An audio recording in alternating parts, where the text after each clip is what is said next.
better not be taking photos of me. I'm getting some quality vlog footage. I remember about this time last year I made a video called Finale for Now, which was essentially me saying, well, I'm going to university in a bit, so I'm going to put this channel on hold while I figure out the way around the city and just how university works. And to make a big sort of finale for then, I got together with some YouTube friends, went down to London, went to a classic sort of gathering, and then all went to the pub. And this year I thought I could do something a little bit similar, so I met up with my friend Liam McBean and went to explore Hampstead Heath. We didn't make it. Now is the point where I tell you I have no idea where we are. Adventure? Adventure? Let's get going. The BobCorp way. While walking around the area of Hampstead though, we did find the Hill Garden and Pergola, which is something that I've wanted to go to for a very long time because it's this really nice Victorian garden structure with loads of stone columns and ivy hanging down and all that fancy stuff where loads of photographers go.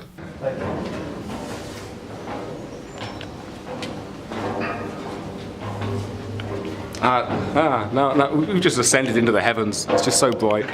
This here is where they keep the wild gophers. What I want to know is, how do we get up there?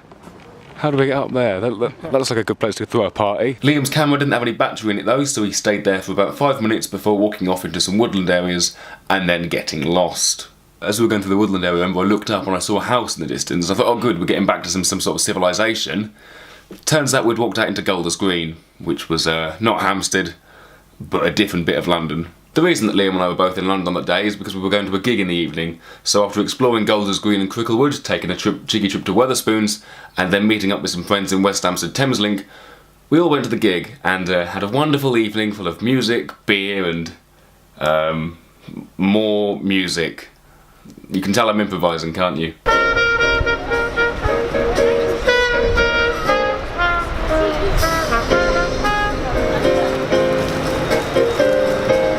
So today I'm at an event at the YouTube space in London for VR. Not that I've got anything to do with VR whatsoever, in fact I've actually never properly used a VR device. But because of peak train times and all that, I'm actually here about 2 hours early, so I've now got to find something to do in St Pancras for 2 hours.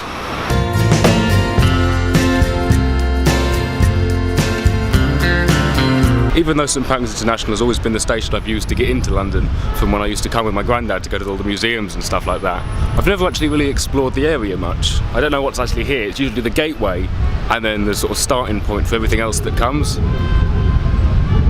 So currently I'm wandering around with an ISO that's too low and trying to explore what there is to see in St Pancras. And there's a guy playing a trumpet over there. There's some nice canal boats and it's quite green. Not that you can see, because again the ISO is too low.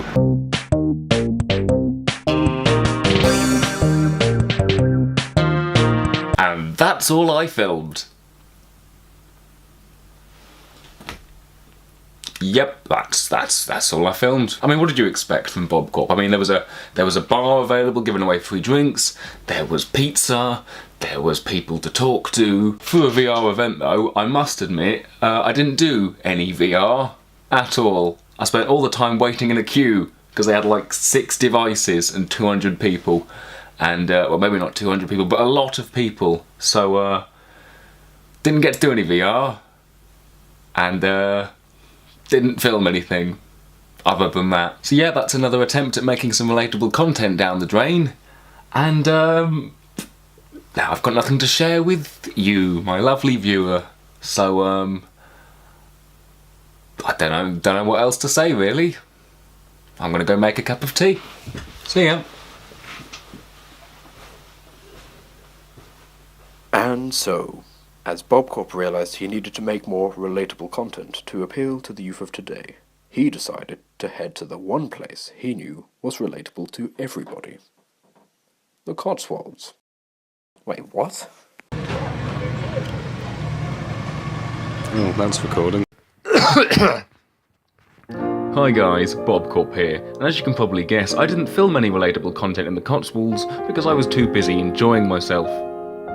So instead, here's a nice little montage feature that I stole from Jacob Truman, wherein I'll give you a little tour of the areas I visited while we listen to some nice relaxing jazz music. Now isn't that relaxing? On the first part of my trip, I visited the town of Bourton-on-the-Water, which was much nicer than Lincolnshire's Burton Waters, where the biggest attraction is looking at all the rich people on their yachts. This here is a clip of the green space in the centre of the village, where I listened to a band play a few songs that I can't play for copyright issues. Here we have a view out the window on the way to the Stroud Fringe, a music festival in Stroud, unsurprisingly.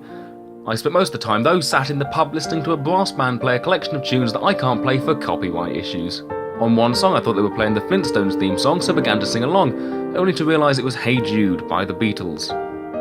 This is St Andrew's Church in the village of Castle Combe, which I did look around but didn't film inside because there was a snooty looking couple in there complaining about the fact they couldn't see anything because it was too dark. Should have just taken her sunglasses off really. And here's another shot of the village that I decided to get so I could fill the vlog a bit more and try and earn some more ad revenue from watch time. Now, doesn't that look lovely? Yep. Here are some garages that have clearly been made to look like they were built by the Georgians to store their Vauxhall Marivas and all the power tools they used to install the new kitchen. And this here is a view of some clouds I saw on the motorway while going home. And I think we've all seen clouds before, so therefore I can conclude that this vlog has definitely been relatable. It's like you're trying to make a sacrifice. Yeah, I was about to say, it's like cats.